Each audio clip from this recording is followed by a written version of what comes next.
பராமரிப்பு பணி காரணமாக சென்னை கடற்கரை தாம்பரம் இடையே இன்றும் நாளையும் 16 மின்சார ரயில்கள் ரத்து செய்யப்படுவதாக தெற்கு ரயில்வே அறிவித்துள்ளது. எழும்பூர் மற்றும் கோடம்பாக்கம் ரயில் நிலையங்களுக்கு இடையே பராமரிப்பு பணிகள் நடைபெற்று வருகின்றன. இதனால் பகல் 12:30 மணி முதல் 2 மணி வரை 16 ரயில்கள் ரத்து செய்யப்படுகின்றன. அந்த வகையில் சென்னை கடற்கரை தாம்பரம் இடையே 7 ரயில்கள் முழுமையாக ரத்து செய்யப்படுகின்றன. இதேபோல் சென்னை கடற்கரை செங்கல்பட்டு இடையே இயக்கப்படும் 4 மின்சார ரயில்களும் மறுமார்க்கத்தில் 5 மின்சார ரயில்களும் கடற்கரை தாம்பரம் இடையே மட்டும் பகுதியாக ரத்து செய்யப்படுகிறது.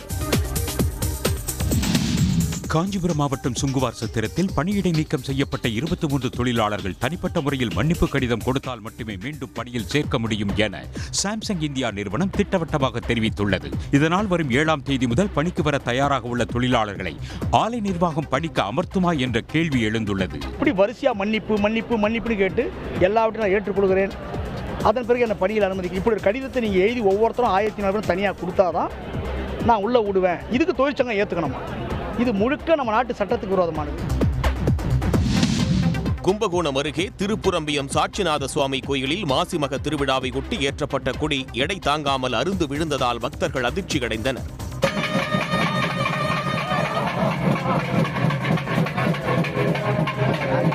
முப்பது ஆண்டுகளுக்கு பிறகு சாட்சிநாத சுவாமி கோயிலில் மாசிமக திருவிழா கடந்த 3ஆம் தேதி கொடியேற்றத்தோடு தொடங்கியது. சிவாச்சாரியார்கள் மந்திரங்கள் முழங்க நந்தி உருவம் பொறிக்கப்பட்ட கொடி ஏற்றப்பட்ட போது திடீரென்று கயிறு அருந்து விழுந்தது. மதுரையில் காலில் கட்டுடன் ஸ்ட்ரெச்சரில் அமர்ந்து தேர்வு எழுதிய மாணவருக்கு பல்வேறு தரப்பினரும் பாராட்டு தெரிவித்து வருகின்றனர். விரகனூரை சேர்ந்த 11ஆம் வகுப்பு படிக்கும் மாணவர் தினேஷ் அண்மையில் அரசு பேருந்து மோதிய விபத்தில் காயமடைந்து சிகிச்சை பெற்று வரும் அவர் காலில் கட்டுடன் தேர்வு மையத்திற்கு வந்து தேர்வு எழுதினார். இப்போ ஆக்சிடென்ட்டாக 7 மாதம் ஆச்சு. இன்னைக்கு நான் தமிழ் பரீட்சை எழுத வந்திருக்கேன். பள்ளி நிர்வாகத்துக்கு ரொம்ப நன்றி, தலைமை ஆசிரியருக்கு ரொம்ப நன்றி. நெல்லை மாநகர பகுதியில் அனுமதியின்றி கட்டப்பட்ட 200 கட்டிடங்கள் கண்டறியப்பட்ட நிலையில் மேலப்பாளையம் பகுதியில் உள்ள 8 கடைகளுக்கு மாநகராட்சி அலுவலர்கள் சீல் வைத்தனர். அனுமதியின்றி கட்டப்பட்ட கட்டிடங்களுக்கு சீல் வைக்கும் பணிகள் தீவிரமாக நடைபெறுவதாகவும் அதிகாரிகள் தெரிவித்துள்ளனர்.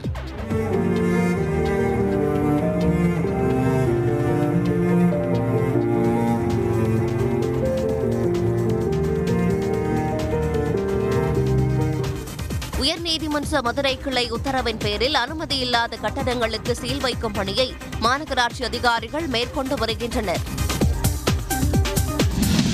கோவையில் பிரசித்தி பெற்ற கோணியம்மன் கோயில் தேரோட்டத்தில் ஆயிரக்கணக்கான பக்தர்கள் பங்கேற்று அம்மனை தரிசித்து வழிபட்டனர். ஒவ்வொரு ஆண்டும் மாசி மாதத்தில் கோணியம்மன் கோயில் திருவிழா மிக விமர்சையாக கொண்டாடப்படுகிறது. திருவிழாவின் முக்கிய நிகழ்வான கோணியம்மன் தேரோட்டம் நடைபெற்றது. ராஜவீதி, ஒப்பனக்கார வீதி உள்ளிட்ட முக்கிய வீதிகளில் சென்ற தேரோட்டத்தில் ஆயிரக்கணக்கான பக்தர்கள் பங்கேற்றனர். ஏராளமான பக்தர்கள் தீச்சட்டி ஏந்தி ஊர்வலமாக சென்றனர்.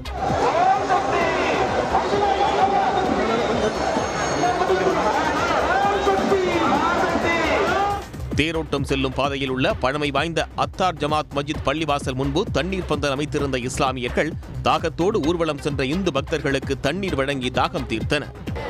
இங்கே நாங்கள் தேர் பார்க்கறதுக்கு வர்றப்போ அவங்க இஸ்லாமிய அவங்க எங்களுக்கு தண்ணி எல்லாம் கொடுக்குறாங்க. தாகத்துக்கு ரொம்ப சந்தோஷம். இதுதான் தண்ணி தான் முக்கியம், அது தராங்க, ரொம்ப சந்தோஷம். அது இல்லாமல் அவங்கெல்லாம் எங்கள் கூட பிறந்தவங்க மாதிரி தான் நாங்கள்லாம் நினைக்கிறோம்.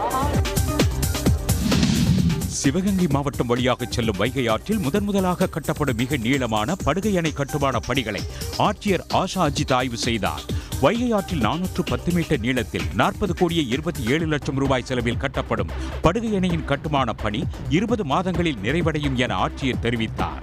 டிசைன் செக்ஷன்ல இருந்து அந்த டெக்னிக்கல் ஃபீசிபிலிட்டி எல்லாம், ஃப்ளோ ஆஃப் ரிவர் அதெல்லாம் வச்சுட்டு வாங்கி அதை வச்சு தான் இந்த கன்ஸ்ட்ரக்ஷன் நடைபெற்று இருக்கிறது. 18 மாத காலம் ஒப்பந்த புள்ளி காலம் இருக்குது. பட் அடுத்த மழை சீசனுக்கு முன்னாடி வேலை முடிக்கிற மாதிரி திட்டமிட்டு இந்த வேலைகள் நடைபெற்றிருக்கிறது. மயிலாடுதுறை மாவட்டம் சீர்காழி அருகே எருக்கூர் நவீன அரிசி ஆலையிலிருந்து கரித்துகள்கள் வெளியேறுவதை கண்டித்து ஆர்ப்பாட்டம் நடைபெற்றது. எருக்கூரைச் சேர்ந்த பொதுமக்கள் அரிசி ஆலை வாயில் முன்பு அமர்ந்து கரித்துகள்கள் வெளியேறுவதை நிறுத்தக் கோரி போராட்டத்தில் ஈடுபட்டனர்.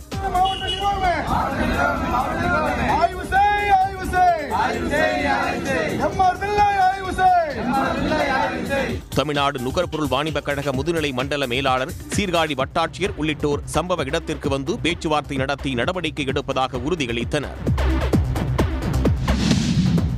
சென்னை பாரதியார் பல்கலைக்கழக வளாகத்தில் சிறுத்தை ஒன்று உலாவியதால் பரபரப்பு ஏற்பட்டது. மாணவர் விடுதி அருகே சிறுத்தையை பார்த்து அதிர்ச்சியடைந்த மாணவர் ஒருவர் உடற்கல்வி ஆசிரியரிடம் தகவலை கூறியுள்ளார். அதற்கான தடயங்களும் கண்டறியப்பட்டதால் பாரதியார் பல்கலைக்கழக மாணவர்களுக்கு விடுமுறை அறிவிக்கப்பட்டது. நடைபெறவிருந்த விளையாட்டுப் போட்டிகளும் தற்காலிகமாக ஒத்திவைக்கப்பட்டுள்ளன. இங்கே காலையில் வந்ததிலிருந்து சிறுத்தை வந்துட்டேன்னு எங்களை போகவே சொல்லிட்டு இன்டர்னல் எக்ஸாம் ஆனதுனால நாங்கள் ஆஃப்டர்நூன் வரைக்கும் இருந்து இப்போ கிளம்புறேன். தகவலின் பேரில் அங்கு வந்த வனத்துறையினர் சிறுத்தையின் கால் தடத்தை உறுதி செய்தனர். கூண்டு வைத்து அதனை பிடிக்க முடிவு செய்துள்ளனர். பரமக்குடி அருகே வைகை ஆற்றில் திறந்துவிடப்படும் கழிவு நீரால் 6 மாசடைவதால் இப்பகுதியில் கழிவுநீர் திட்டத்தை விரைவுபடுத்த கோரிக்கை எழுந்துள்ளது. பரமக்குடி நகராட்சியில் உட்பட்ட 36 வார்டுகளிலும் வெளியேற்றப்படும் கழிவுநீர் ஆற்றில் கலக்கும் சூழல் உள்ளதாக சமூக ஆர்வலர்கள் கவலை தெரிவிக்கின்றனர். முதலமைச்சர் நிர்ணயித்த $1 டிரில்லியன் எனும் இலக்கை அடைய அனைத்து துறைகளும் உந்து சக்தியாக இருக்க வேண்டும் என்று நெடுஞ்சாலைத்துறை அமைச்சர் ஏவ வேலு தெரிவித்துள்ளார். தமிழ்நாட்டின் பொருளாதாரம் $1 டிரில்லியன் என்பதில் நெடுஞ்சாலைத்துறையின் பங்களிப்பு எனும் தலைப்பில் கருத்தரங்கம் நடைபெற்றது. கருத்தரங்கில் பேசிய அமைச்சர் ஏவ வேலு, சாலை மற்றும் போக்குவரத்து கட்டமைப்புகள் சிறப்பாக உள்ளதால்தான் வெளிநாட்டு நிறுவனங்கள் தமிழ்நாட்டில் முதலீடு செய்ய முன்வருவதாக குறிப்பிட்டார். பொருளாதார வளர்ச்சியில் நாட்டிலேயே தமிழ்நாடுதான் 2ஆம் இடத்தில் உள்ளதாகவும் அமைச்சர் ஏவ வேலு தெரிவித்தார். பொதுவெளியில் பெண்களை ஆபாசமாக பேசி வரும் நாம் தமிழர் கட்சியின் தலைமை ஒருங்கிணைப்பாளர் சீமானை கைது செய்ய வலியுறுத்தி சென்னையில் மகளிர் அமைப்பினர் ஆர்ப்பாட்டத்தில் ஈடுபட்டனர். இந்திய மாதர் தேசிய சம்மேளனம் சார்பில் நடைபெற்ற ஆர்ப்பாட்டத்தில் மாநில செயலாளர் ஜி மஞ்சுளா பங்கேற்று கண்டன உரையாற்றினார். அவர் இன்றைக்கு பெண்களை கொஞ்சம் கூட்டி வைத்துக் கொண்டு, அறியாமல் இருக்கிற பெண்களை கூட்டி வைத்துக் கொண்டு அரசியல் ரீதியாக பயிற்சி பெற்ற பெண்களை மிரட்டுவது என்பதை நாங்கள் கடுமையாக கண்டிக்கின்றோம். தமிழக நலனுக்காக குரல் கொடுப்பதாக சொல்லும் சீமான் எந்த களத்தில் நின்று தமிழருக்காக போராடியுள்ளார் எனவும் போராட்டத்தில் பங்கேற்ற நிர்வாகிகள் கேள்வி எழுப்பினர். மறைந்த நடிகர் சிவாஜி கணேசனின் அன்னை இல்லம் வீட்டில் தனக்கு எந்த பங்கும் இல்லாத நிலையில் அந்த வீட்டை ஜப்தி செய்ய பிறப்பித்த உத்தரவை ரத்து செய்ய கோரி சிவாஜி கணேசனின் மூத்த மகன் ராம்குமார் தரப்பில் சென்னை உயர்நீதிமன்றத்தில் முறையிடப்பட்டது.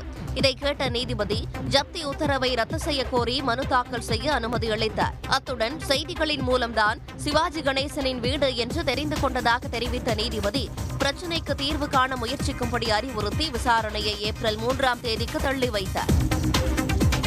உடனுக்குடன் செய்திகளை தெரிந்து கொள்ள சன் நியூஸ் பெல் ஐகானை கிளிக் பண்ணுங்க.